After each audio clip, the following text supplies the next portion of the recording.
आज हम लोग प्रकाश चैप्टर में नेक्स्ट टॉपिक करेंगे जो कि क्लास 10th और 12th दोनों के लिए ही इम्पोर्टेंट है। प्रकाश का जो चैप्टर हम लोग शुरू किए थे प्रकाश, उसमें आज हम लोग जो टॉपिक करेंगे वो करेंगे प्रकाश का प्रकीर्णन, स्कैटरिंग ऑफ लाइट। ठीक है, तो स्कैटरिंग ऑफ लाइट बेसिकली होता क्या है, जब प्रकाश की किरणें क्या करते हैं, किसी माध्यम से टकराता है, माध्यम के कण से टकराता है, जैसे वायुमंडल में वायु से टकराया, धूल कण से टकराया और उसमें ये एब्जॉर्ब हो जाता है, मतलब अवशोषित हो जाता है। अवशोषित होने के बाद वो बिखर जाता है, अवशोषित हुआ और बिखर गया। इसी प्रक्रिया को, इसी प्रोसेस को, इसी को हम लोग क्या कहते हैं, स्कैटरिंग ऑफ लाइट कहते हैं। ठीक है, इसी को हम लोग स्कैटरिंग ऑफ लाइट कहते हैं, इसी को हम लोग प्रकाश का प्रकीर्णन कहते हैं। तो समझने की कोशिश करते हैं कि होता क्या है इसमें। एक यहाँ से हम लोग प्रिज्म लेते हैं और इस प्रिज्म में एक लाइट आती है। ठीक है, श्वेत कलर का लाइट आती है, श्वेत। ठीक है, और ये यहाँ पे टकराने के बाद विकृत हो जाती है। ठीक है, श्वेत कलर में आप जानते हैं 7 कलर्स होते हैं, 7 कलर्स होते हैं, 7 रंगों का मेल है यहाँ पे। तो ये बिखर जाते हैं अलग अलग तरीके से, इसी को हम लोग स्कैटरिंग कह देते हैं। ठीक है, स्कैटर इसको कर लेते हैं। और क्या है, तो ये स्कैटर्ड हो गया ये। अब यहाँ पे हम लोग देखते हैं, इसको हिंदी में कहते हैं बिखराव। ठीक है, इसका बिखराव बिखरेगा। इसको थोड़ा और हम लोग डिटेल्स में जानने की कोशिश करते हैं कि है क्या, और थोड़ा बढ़िया से देखते हैं हम लोग। एक प्रिज्म फिर लेते हैं हम लोग, यहाँ पे प्रिज्म हो गया, थोड़ा बड़ा ले लेते हैं इसको, ये प्रिज्म होगा। और यहाँ से एक व्हाइट लाइट आता है यहाँ से, और ये लाइट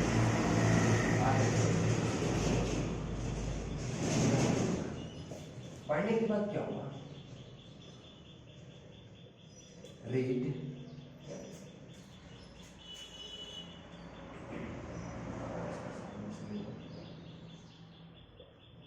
उसके बाद है ऑरेंज,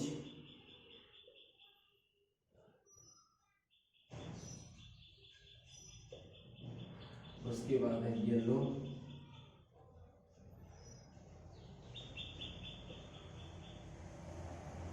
ग्रीन,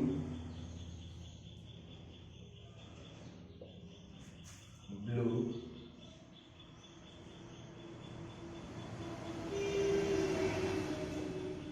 इंडिगो, और हो गया वायलेट। ये इतने कलर हमारे पास आए, 1 2 3 4 5 6 7। ये देखो, जैसे यहाँ पड़ा ये विकृत होकर के 7 कलर। अब इसका क्या है, 7800 एंगस्ट्रॉम वेवलेंथ है, और इसका सबसे कम, इसका सबसे ज्यादा और इसका सबसे कम है 3900 एंगस्ट्रॉम वेवलेंथ इसका है। ठीक है, तो जिस कलर का वेवलेंथ जितना ज्यादा होगा उसका बिखराव उतना ही कम होगा। जिस कलर का वेवलेंथ जितना ज्यादा होगा उसका बिखराव उतना ही कम होगा, और जिसका वेवलेंथ जितना कम होगा, मतलब तरंगदैर्घ्य से जिसका जितना कम होगा उसका बिखराव उतना ही ज्यादा होगा, और वेवलेंथ जिसका जितना, तरंगदैर्घ्य जिसका जितना ज्यादा होगा उसका बिखराव उतना ही कम होगा। स्पीड जो है ज्यादा, बिखराव मतलब प्रकीर्णन कम, स्पीड ज्यादा प्रकीर्णन कम, स्पीड कम प्रकीर्णन ज्यादा, स्पीड कम प्रकीर्णन ज्यादा, और स्पीड ज्यादा प्रकीर्णन कम। ये ध्यान में रखना आपको कि ये लाइट इस तरह से जाते हैं।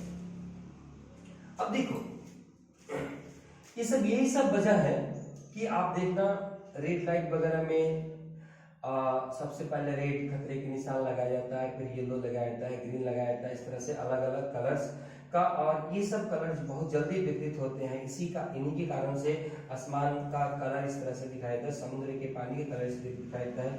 और इस सभी इसी रंगों का खेल है, इन्हीं इतने रंगों का खेल ही है कि ये हमारा पूरा दुनिया रंग बिरंग दिखाई दे रहे हैं। और एक्चुअल में रंग क्या है? प्रकाश ही है।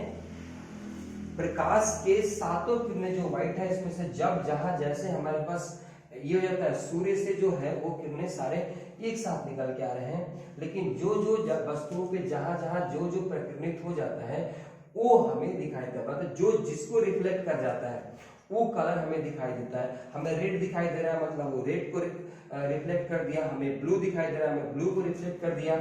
और हमें जब अलग अलग कलर दिखाई देते हैं, सब अलग अलग जिसमें जिस कलर को रिफ्लेक्ट करने की कैपेसिटी होती है वो दिखाई देता है। और अगर कुछ भी नहीं करता है तो ब्लैक दिखाई देता है, सबको एब्जॉर्ब करके रख लेता है, रिफ्लेक्ट ही नहीं करता तो ब्लैक दिखाई देता है। आगे भी इस पे सब पे एक क्वेश्चन डिस्कस करेंगे तो वहां और अच्छे समझ में आएगा। यहाँ तक सब कुछ क्लियर है, हम लोग आगे बढ़ते हैं।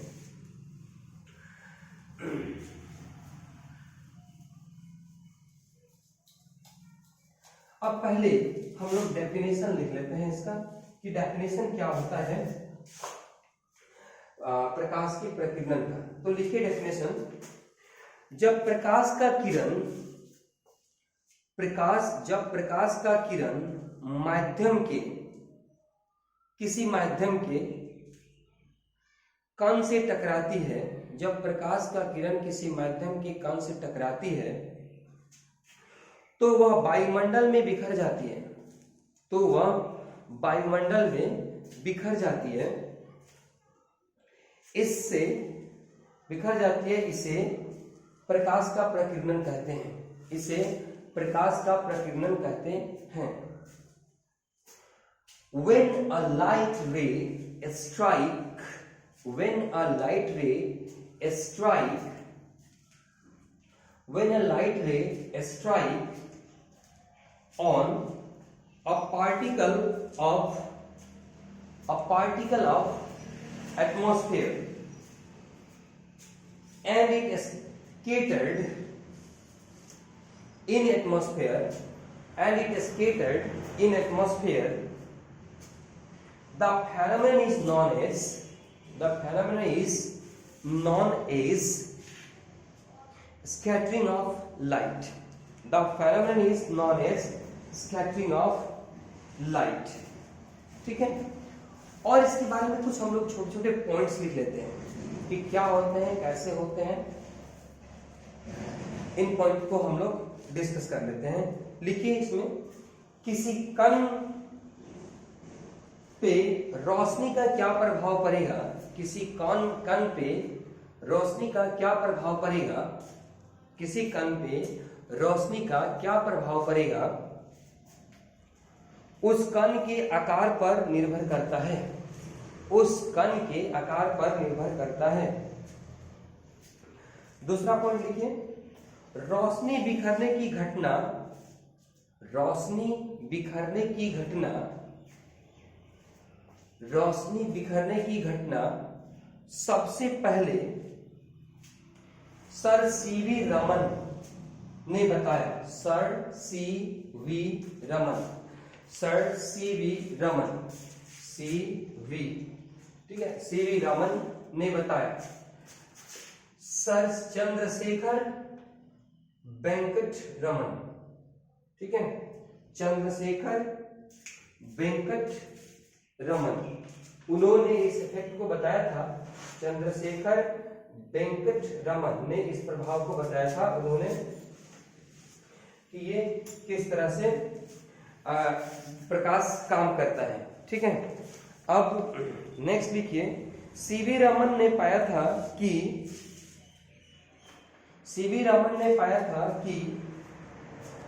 द्रव्यों की प्रकीर्णन, सीवी रमन ने पाया था कि द्रव्यों की प्रकीर्णन, सीवी रमन ने पाया था कि द्रव्यों की प्रकीर्णन ना लिख करके यहां लिखो द्रव्यों की प्रकीर्ण रोशनी, प्रकीर्णन की जगह पे प्रकीर्ण कर दो। प्रकीर्ण रोशनी की फ्रीक्वेंसी आपतित किरण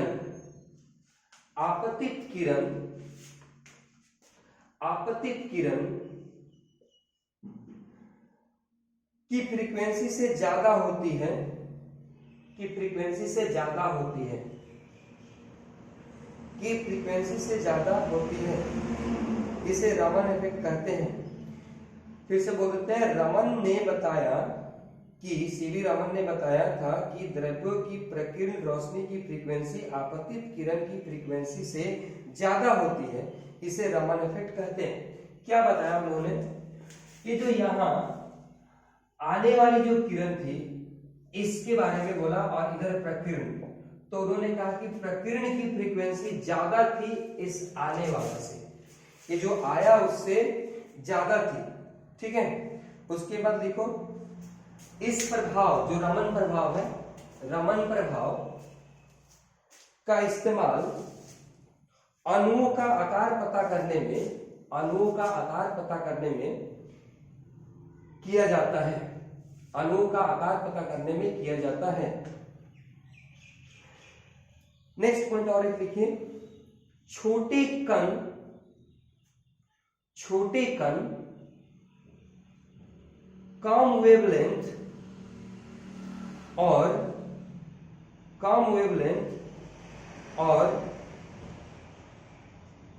ज्यादा फ्रीक्वेंसी, छोटे कण कम वेवलेंथ और ज्यादा फ्रीक्वेंसी वाली रोशनी को बिखेर पाते हैं, इसे प्रकीर्ण रोशनी कहते हैं, नेक्स्ट लिखो, जो कण रोशनी बिखेरने का काम करता है, उन्हें प्रकीर्ण केंद्र कहते हैं। नेक्स्ट पॉइंट लिखिए, जब कोई अणु रोशनी से टकराती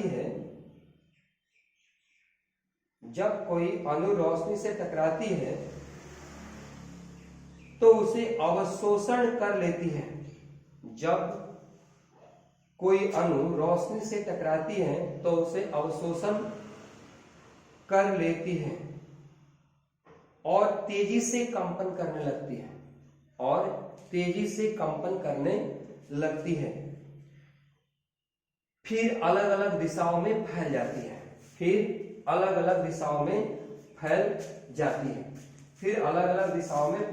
है, लास्ट पॉइंट ये था। अब हम लोग इसमें देखते हैं थोड़ा सा, एक लॉर्ड रिलीव नाम का आदमी था, उसका कुछ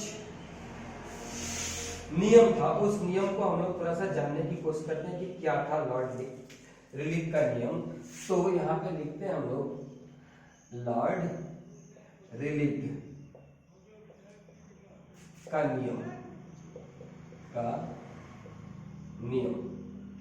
लॉर्ड रिलीव का नियम क्या है, उस नियम को हम लोग डिस्कस करते हैं एक बार।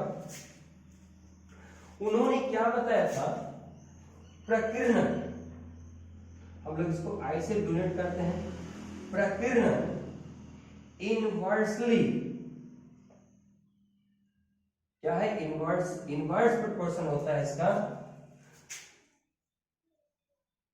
तरंगदैर्घ्य के घात 4 का इनवर्स प्रोपोर्शन का मतलब व्युत्क्रमानुपाती होता है। ये हो गया इनवर्सली प्रोपोर्शनल टू क्या, वेवलेंथ के पावर 4। ठीक है, अगर हम लोग इसको हिंदी में लिखे तो क्या लिख सकते हैं, प्रकीर्ण क्या है, व्युत्क्रमानुपाती होता है किसका, तरंगदैर्घ्य, इसको हम लोग लिखते हैं तरंगदैर्घ्य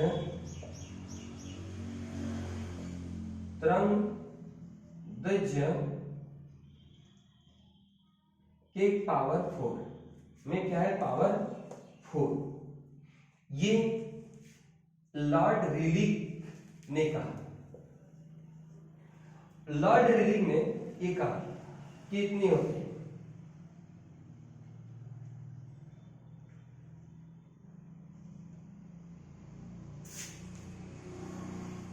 ठीक है।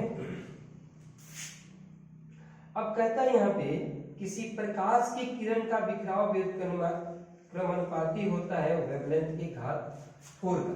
ये बात हमने यहाँ पे लिख दिया यहाँ पे।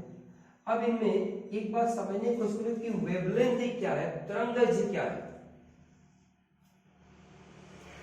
ये मतलब एक दोलन पूरा करने में कोई तरंग कितना दूरी तय करता है। ये एक दोलन पूरा करने में कितना दूरी तय करता है। जितनी लंबी दूरी तय करता है, दूरी जितना लंबा तय करेगा उतनी लंबी तरंगदैर्घ्य, दूरी जितना छोटा तय करेगा ऐसे उतनी छोटी तरंगदैर्घ्य। बात समझ रहे हैं, उतनी छोटी वेवलेंथ। और ये जो जितना छोटा होगा उसका बिखराव उतना ही जल्दी होगा। ये जो जितना लंबा होता जाएगा, जितना बड़ा होता जाएगा, उसका बिखराव उतना ही कम होगा। तो रेड का सबसे ज्यादा है और बैंगनी का सबसे कम है। तो ये बात समझने की कोशिश करना है। तो क्या कहता है कि एक दोलन पूरा करने में कोई तरंग कितनी दूरी तय करती है। एक दोलन पूरा करने में कोई तरंग कितनी दूरी तय करती है, उसी को हम लोग क्या कहते हैं, वेवलेंथ कह देते हैं या फिर तरंगदैर्घ्य कह देते हैं। बात समझ में आई। अब हम लोग तो यहाँ पे हो गया व्युत्पन्नवादी, ये रॉड रिलीफ का नियम था। अब हम लोग प्रकीर्णन के प्रकार पढ़ लेते हैं। प्रकीर्णन का प्रकार क्या होता है इसके बारे में हम लोग जान लेते हैं। प्रकीर्णन का प्रकार,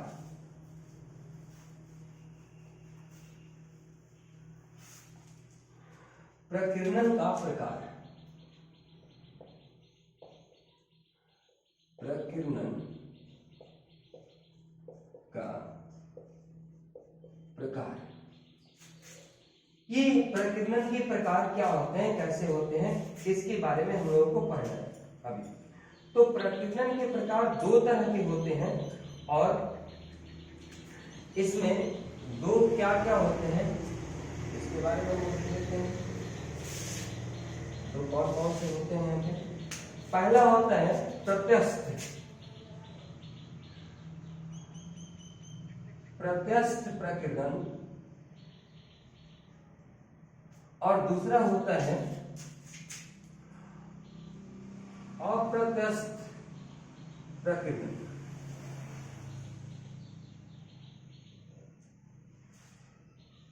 ठीक है, ये देखते हैं। पहले हम लोग एक बार इसका डेफिनेशन लिख लेते हैं, उसके बाद आप थोड़ा जगह छोड़ना बीच में, लगभग 4-5 लाइन लिखने के लिए, 5 लाइन लिखने के लिए 6 लाइन जगह छोड़ना। उसके बाद डेफिनेशन लिखो। पहले डेफिनेशन लिखने के बाद इसको समझते हैं तो आपको ज्यादा अच्छा समझ में आएगा। डेफिनेशन भी साथ साथ में समझ आते चला जाएगा इसका कि किसे कहते हैं प्रत्यस्थ प्रकीर्णन। तो लिखना शुरू कीजिए। जब प्रकाश का प्रकीर्णन, प्रत्यस्थ प्रकीर्णन में लिखना है, प्रत्यस्थ प्रकीर्णन डालिए। जब प्रकाश का प्रकीर्णन ऐसे कणों से होता है जिसका आकार प्रकाश के तरंगदैर्घ्य की तुलना में बहुत कम होता है। जब प्रकाश का प्रकीर्णन ऐसे कणों से होता है जिसका आकार प्रकाश के तरंगदैर्घ्य की तुलना में बहुत कम होता है, तो उस स्थिति में प्रकाश के प्रकीर्णन को प्रत्यस्थ प्रकीर्णन कहते हैं। तो उस स्थिति में प्रकाश के प्रकीर्णन को प्रत्यस्थ प्रकीर्णन कहते हैं। दूसरा लिखिए, अप्रत्यस्थ प्रकीर्णन।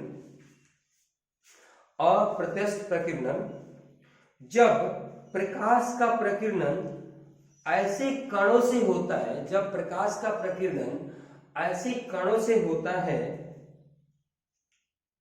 जिनका आकार प्रकाश के तरंगदैर्घ्य की तुलना में, जिनका आकार प्रकाश के तरंगदैर्घ्य की तुलना में अधिक होता है, तो इस स्थिति में प्रकाश के प्रकीर्णन को अप्रत्यक्ष प्रकीर्णन कहते हैं। अप्रत्यक्ष प्रकीर्णन कहते हैं। ठीक है, तो अब हम लोग इस पे बात करते हैं कि क्या है, कैसे है प्रकाश का प्रकीर्णन। ये देखते हैं। ये जो है इसको हम लोग रेले इफेक्ट कल जो अभी नियम हम लोग पढ़े थे, तो इसको हम लोग रेले इफेक्ट भी कहते हैं, रेले प्रभाव। ठीक है, इसको रेले ने बताया था, रेले लॉर्ड रेलिक। इन्होंने क्या कहा, जब कोई प्रकाश किसी धूल कण से, किसी भी धूल कण से टकराया, कहीं किसी भी माध्यम से टकराया और टकराने के बाद प्रकीर्णित हो गया, बिखर गया। जब ये बिखरा तो इन्होंने कहा कि ये जो बिखरा हुआ किरण जो है ये और आने वाला किरण जो है ये दोनों बराबर हो। अगर हम इसको लेमडा मानते हैं और हम इसको लेमडा 1 मान लेते हैं, तो इन्होंने कहा कि लेमडा बराबर लेमडा डैश, ये दोनों बराबर होता है। मतलब आपतित किरण मतलब आने वाला प्रकाश, ठीक है, और टकराने के बाद वाला किरण, दोनों क्या है, बराबर पे आ गए। ये था इनका जो रेले प्रभाव कहा जाता है। अब हम लोग आते हैं रमन प्रभाव में। रमन प्रभाव में क्या हुआ था, इसको हम लोग बोलते हैं रमन प्रभाव। रमन प्रभाव, रमन प्रभाव में क्या हुआ था, पहले रमन प्रभाव में हम लोग, इनका पूरा नाम था चंद्रशेखर वेंकट रमन। इन्होंने 28 फरवरी 1928 को ये बात बताया था इन्होंने। उसके बाद इनको 1930 में नोबेल प्राइज भी दिया गया, इनको नोबेल प्राइज से नवाजा गया। और ये जो डेट है 28, हम लोग इसको क्या बोलते हैं, विज्ञान दिवस के रूप में भी मनाते हैं। विज्ञान दिवस, विज्ञान दिवस के रूप में भी इसको हम लोग मनाते हैं। ठीक है, रमन भारतीय वैज्ञानिक थे और इन्होंने बहुत बड़ी खोज करके निकाली थी, इसके लिए इनको नोबेल प्राइज भी दिया गया था। अब इन्होंने क्या कहा था, ये बात समझने की कोशिश करते कि इन्होंने कहा क्या था। इन्होंने ये कहा कि जब कोई रोशनी, जो किरण, प्रकाश की किरण अगर ये किसी धूलकण से टकराती है तो विकृत होती है। ये तो इन्होंने सबसे पहले इन्होंने ही कहा था। अब अगर हम लोग इसको लेमडा मानते हैं और इसको लेमडा डैश मान लेते हैं, इसको अगर हम लेमडा मानते हैं और इसको लेमडा डैश मान लेते हैं, तो हो क्या है, इन्होंने कहा कि ये जो प्रकीर्णित जो हो गए, जो धूलकण में एब्जॉर्ब हो गए हैं, तो इन्होंने कहा कि ये छोटा होगा इससे, ये जो लैम्डा डैश है। बस ये दोनों का डेफिनेशन, दोनों की प्रभाव, अलग अलग बातें बताते हैं। तो ये था प्रकार, प्रकीर्णन का प्रकार। इस तरह से हम लोगों ने समझ लिया, इसमें कोई डाउट नहीं है, बहुत आसान सा चीज है। ठीक से अगर आप देखोगे, ठीक से समझने की कोशिश करोगे तो एक ही बार में याद हो जाएगा, बार बार ये करने होगा। अब हम लोग कुछ एग्जांपल्स लेते हैं, उदाहरण लेते हैं, उदाहरण हम लोग करेंगे। उदाहरण हमने नोट कर लिया है बहुत सारा चीजें। अब हम लोग पहला उदाहरण लेते हैं कि आकाश का रंग नीला क्यों होता है। आप देखते जाइएगा, आकाश का रंग नीला क्यों होता है। अब आकाश का रंग नीला क्यों होता है, इसका मतलब क्या होता है। आकाश का रंग नीला होने का सबसे बड़ी बात ये रही कि देखो, नीले रंग का तरंगदैर्घ्य जो होता है, जो वेवलेंथ जो उसकी होती है, क्या होती है, सबसे कम होती है, तो वो बिखर जाता है, प्रकीर्णित हो जाता है, सर्वाधिक होता है, तो वो ऊपर पहले ही विकृत हो जाता है। तो इसलिए आकाश का रंग हमें नीला दिखाई देता उधर। लेकिन इसमें केवल नीला रंग नहीं बिखरता। एक बात समझने की कोशिश करना है कि इसमें केवल नीला रंग ही नहीं बिखरता है, इसमें और भी बहुत सारे रंग बिखरते हैं। और वो रंग कौन कौन से होते हैं, अब देखने की कोशिश करना। पहले आपने लिखा था यहाँ पे रेड, हम एक एक लिखते हैं। रेड था, उसके बाद ऑरेंज था, उसके बाद येलो था, उसके बाद ग्रीन था, उसके बाद ब्लू था, नेक्स्ट था इंडिगो और बल्ब। तो ये जो तीन रंग नीचे से, इसको बैंगनी, जामुनी और नीला, ये जो नीला, जामुनी और बैंगनी, ये जो तीन कलर थे, ये जो तीनों कलर, इनमें से सबसे ज्यादा बिखराव, सबसे पहले बिखराव जब सूर्य की किरणें आएंगी तो सबसे पहले बिखराव, सबसे कम वेवलेंथ वाला कौन है, ये वाला है।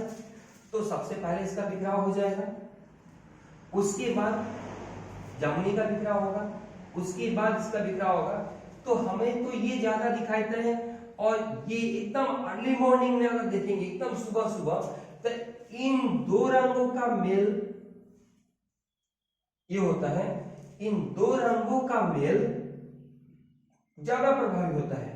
बाद में फिर ये नीला थोड़ा सा ज्यादा दिखने लगता है, लेकिन इन तीनों का मिश्रण होता है, ये तीनों मिश्रित होते हैं। इसीलिए कभी भी देखना, हम लोग ब्लू नहीं कहते हैं, हम लोग क्या कहते हैं, स्काई ब्लू कहते हैं। ये तीनों का मिश्रण है, तीनों का मिश्रण ही हमें दिखाई देता है, थोड़ा ये ज्यादा प्रभावी दिखाई देता है हमें, ठीक है।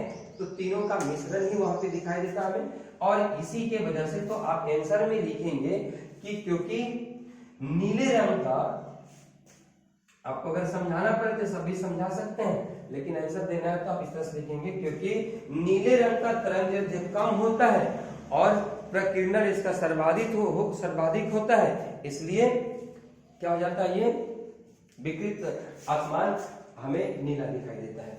दूसरा क्वेश्चन है वायुमंडल। अच्छा, एक बात इसमें और एक बात है, जो ऑक्सीजन है और नाइट्रोजन है, ये वायुमंडल में सर्वाधिक होता है, और इसकी जो अणु होते हैं ये छोटे होते हैं।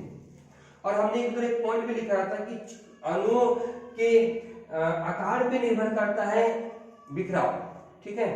तो ये छोटे होते हैं, तो इनका वेवलेंथ जिनका कम होता है, जो वेवलेंथ कम वाले ये होते हैं, कलर होते हैं, रंग होते हैं, उनको ये आसानी से विकृत कर देते हैं। हमने ये पॉइंट पहले लिखवा चुका है कि इनको आसानी से ये विकृत कर देते हैं। और वायुमंडल में ऑक्सीजन और नाइट्रोजन की अधिकता तो है ही, ये अत्यधिक मात्रा में है, तो इस वजह से ये भी एक रीजन है इसका कि ये बिखराव होता है, ठीक। अब आगे चलते हैं हम लोग कि दिन के दोपहर में आकाश सफेद क्यों दिखता है। दिन के दोपहर में अगर आप देखिएगा तो आकाश सफेद दिखने लगता है। इसका रीजन ये है कि जब सूर्य बीच में होता है, ऊपर आता है, हमारे सर के ऊपर जब हो जाता है, तो क्या होता है, इसमें बहुत सामने होता है, पृथ्वी के बहुत नजदीक हो जाता है, तो जो किरणें वहां से निकल करके आती है उसका सब बिखराव होता ही नहीं है, सारा का सारा किरणें यहाँ पृथ्वी पड़ती है।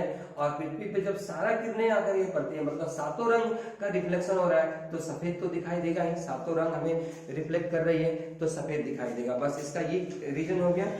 अब खतरे का निशान, ट्रैफिक, जो खतरे की, जहां पे डेंजरस जोन होता है, खतरे के निशान में हम लोग रेड कलर लगा देते हैं। ठीक है, जो ट्रैफिक में होता है उसमें हम लोग, जो ट्रैफिक पुलिस देखते हो रोड पे, जहां पे ट्रैफिक ये लगा होता है, वहां पे क्या होता है, रेड पेन लगाया जाता है। ठीक है, फिर लगाया जाता है येलो, फिर लगाया जाता है ग्रीन। तो इस तरह से हम लोग क्यों लगाते हैं, इन सब बातों का ध्यान में रखना है कि क्यों ये ऊंची ऊंची टावरों पर ये लगाया जाता है। आप कभी जहाज उड़ के जा रहा होता है उसमें भी देखिएगा सामने से कि पीछे की तरफ एक रेड लाइट जल रहा होता है, वो ब्लिंक कर रहा होता है रेड लाइट। इसका रीजन क्या है कि ये सारे रेड जो लाइट रेड क्यों लगाया जाता है यहाँ पे, रेड बड़े बड़े टावर में आप देखिएगा, ऊंची ऊंची इमारत देखिएगा, जो बड़े बड़े इमारत बने हुए हैं, 40 तला 50 तला 100 तला जितने भी मतलब ऊंचा फ्लोर का बना हुआ है, उन सब में क्या होते हैं, रेड लाइट ऊपर लगाया था। इसलिए लगाया था कि वो आसानी से वहां दिख जाए, कोई जहाज, कोई कुछ भी ऊपर से चल उड़ने वाला चीज उसे टकरा ना जाए। ठीक है, और इसलिए रेड लाइट लगाया था क्योंकि इसका बिखराव बहुत कम होता है और बहुत दूर से ही नजर आ जाएगा, इसलिए इन सबको लगाया जाता है रेड लाइट। जैसे और भी है, शादी में देखना दुल्हन को लाल कपड़ा पहनाया जाता है, खतरे का निशान है ना, खतरे का निशान है वो। कम से कम दूर से तो सब लोगों को दिखे, और किसी को दिखे चाहे ना दिखे, दूल्हे को तो दिखना ही चाहिए, वो खतरे का निशान लगा दिया जाता है। ठीक, तो खतरे का ये निशान, ठीक है, हमें अब देखते हैं, हमें क्या नाम है, रेड लाइट बहुत दूर तक पहुंच जाती है, इसलिए इसे लगाया जाता है। आगे देखते हैं, सूर्य उदय और सूर्यास्त के समय हमें लाल दिखाई देता है सूर्य। इसका भी यही बात है कि जब सूर्योदय और सूर्यास्त होता है उस समय पृथ्वी ये है मानो, तो सूर्य ये है। जब दिन में होता है तो सूर्य बड़ा सामने आ जाता है हमारे ऊपर, लेकिन यहाँ पे ये बहुत दूरी पे रहता है।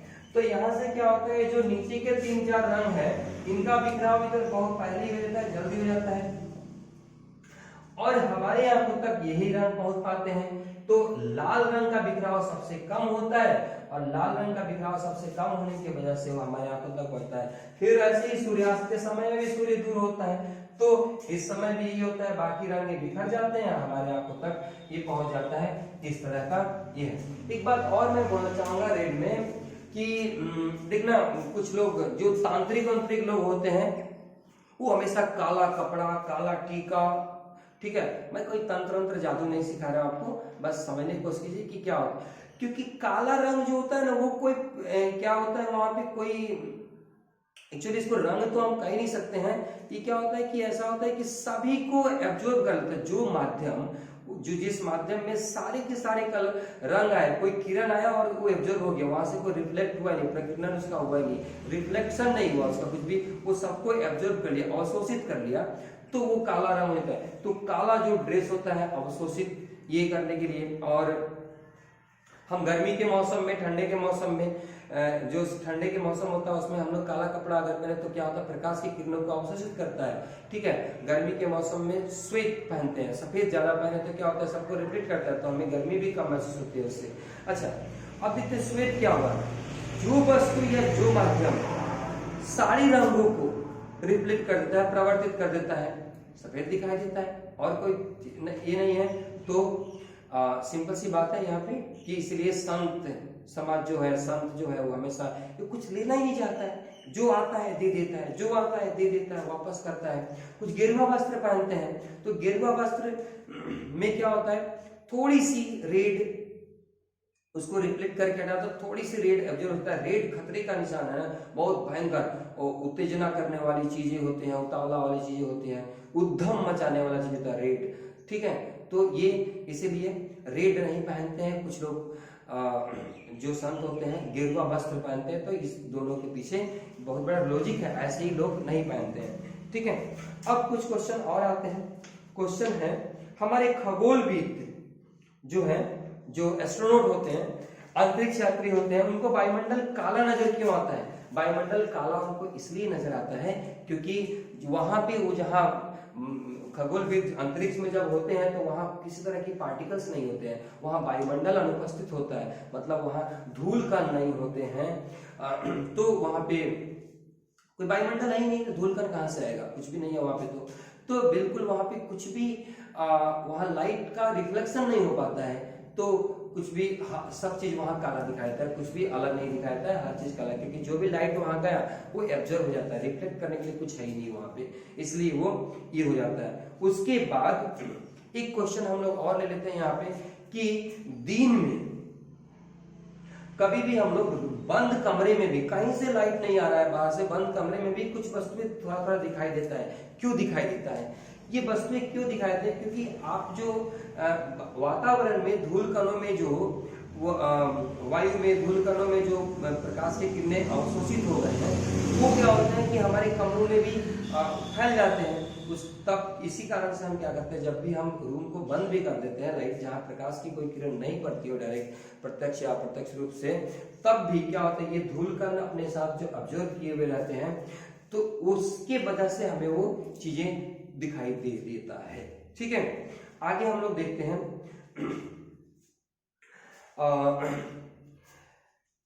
काला के बारे में, सफेद के बारे में तो हो गया था। अब हम लोग आते हैं रंगीन टीवी में कौन से कलर लगाए जाते हैं। तो रंगीन टीवी में हम 3 कलर लगाते हैं, जो प्राथमिक कलर होते हैं। प्राथमिक कलर कौन कौन से थे?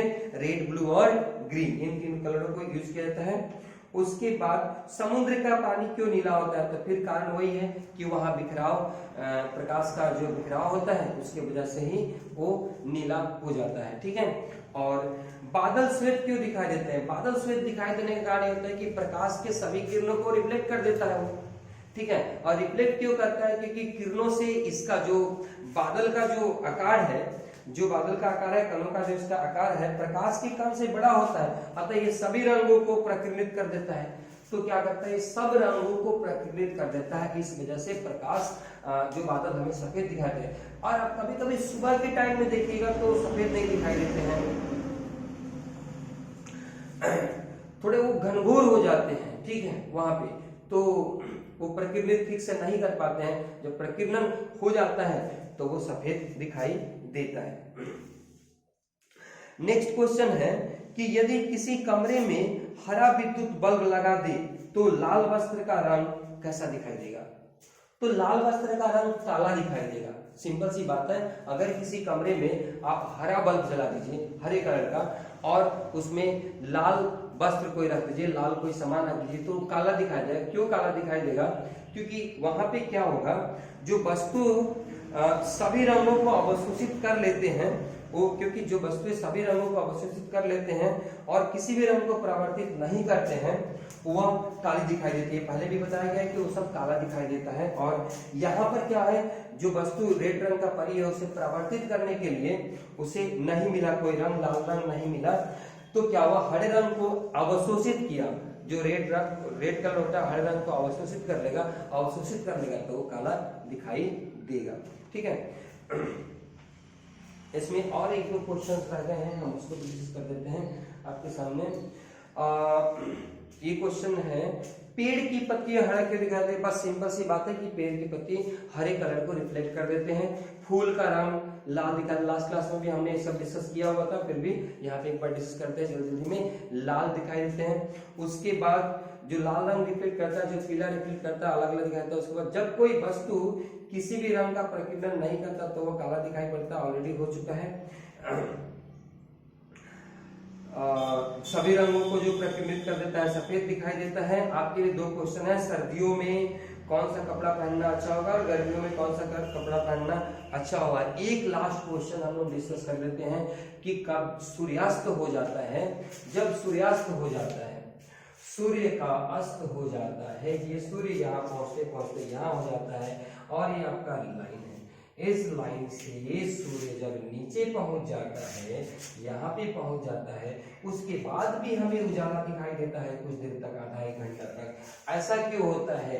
सूर्य अस्त होने के बाद दिखाई देना चाहिए था हमें। देखो इसलिए हो जाता है ऐसा कि अभी वायुमंडल के कितने सारे कणों ने, कितने सारे पार्टिकल्स ने सूर्य की किरणों को अवशोषित करके रखा है, और इस अवशोषित करके रखा है, इसी के वजह से सूर्य के अस्त होने के बाद भी कुछ समय तक हमें उजाला दिखाई देता, उजाला महसूस होता है, उजाला महसूस होता है। अगर ऐसा नहीं होता तो जैसे सूर्य खत्म एकदम अचानक अंधेरा हो जाता। बात समझ में आ रहा है? तो ये प्रकीर्णन का ही प्रभाव था। यहां तक चैप्टर यहां से खत्म होता है। लास्ट में हम आपको एक और चीज दिखा देने की कोशिश करते हैं, छोटा सा बात, कि हम एक डायग्राम से हम समझा देने की उसके हम किसी भी तरह से आपको नहीं चाहते हैं कि आपको किसी भी तरह की दिक्कत हो कभी भी, तो एक डायग्राम से हम लोग समझने की कोशिश करते हैं कि ये प्रकाश की प्रकीर्णन कैसे फैलता है, कैसे जाता है। इस डायग्राम को समझ लीजिएगा तो आपका काम हो जाएगा। ये है आपका एक डायग्राम। यहां पे हम लोग लेते हैं 1 2 3 4 और 5, 450, ठीक है, और 500 यहाँ पे ले लेते हैं, 550 यहाँ पे लेते हैं, 600 यहाँ पे लेते हैं 650, यहाँ पे लेते हैं हम लोग 5, यहाँ पे 10, यहाँ पे 15, यहाँ पे 20 और यहाँ पे लेते हैं 25। ये हो गया हमारे पास। अब इसको लेते हैं हम लोग, ये सब एंगस्ट्रम में लेते हैं, एंगस्ट्रम इसको छोड़ दे। एंगस्ट्रम मतलब ऐसे ही देखो यहाँ पे इस चीज को हम लोग तरंग दैर्घ्य कहते हैं, ठीक है, तरंग दैर्घ्य, ठीक है, ये हो गया। और ये हो गया प्रकीर्णन,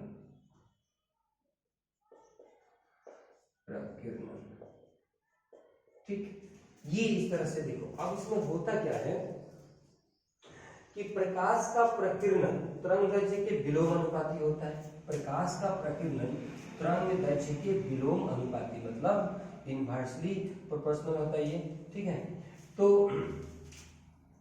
देखो क्या होता है यहाँ पे, अगर प्रकीर्णन 5 है मतलब बहुत कम है, तो क्या है ये, ठीक है, मतलब इसका वेवलेंथ बहुत ज्यादा है, 650 है। तो 650 है तो ये हमने बताया था ना, रेड का सबसे ज्यादा था, रेड का सबसे ज्यादा था, यहाँ पे देखते हैं सबसे ज्यादा था 7800 एंगस्ट्रॉम। तो यहाँ पे सबसे ज्यादा है तो क्या होगा, प्रकीर्णन कम होगा, इससे थोड़ा कम प्रकीर्णन थोड़ा ज्यादा, इससे कम प्रकीर्णन थोड़ा ज्यादा, इससे कम प्रकीर्णन और ज्यादा, और सबसे कम प्रकीर्णन सबसे ज्यादा, ठीक है। तो ये इस तरह से आपका प्रकीर्णन बढ़ता चला जाएगा, ठीक है। और जिस तरह से प्रकीर्णन बढ़ेगा एंगस्ट्रॉम घटेगा। तो सबसे नीचे अगर हम लोग जाते हैं तो 3900 था बैंगनी कलर का, तो सबसे ज्यादा प्रकीर्णित होगा, सबसे ऊपर स्थान पे आ जाएगा, और सबसे ज्यादा यहाँ पे रेड आ जाएगा, ठीक। ये होते हैं इस तरह से। तो आज के लिए इस क्लास में इतना ही सा है। प्रकीर्णन चैप्टर हम अपनी तरफ से पूरी कोशिश की है कि सारा चीज आपको दे पाए। बुक भी पढ़िएगा एक बार, बुक में तो बहुत थोड़ा सा दिया हुआ है, और आप इसको ध्यान से रखिए। एग्जाम में इससे बाहर आपका कोई क्वेश्चंस नहीं आएगा 12th और 10th क्लास के एग्जाम में। आज के लिए थैंक यू।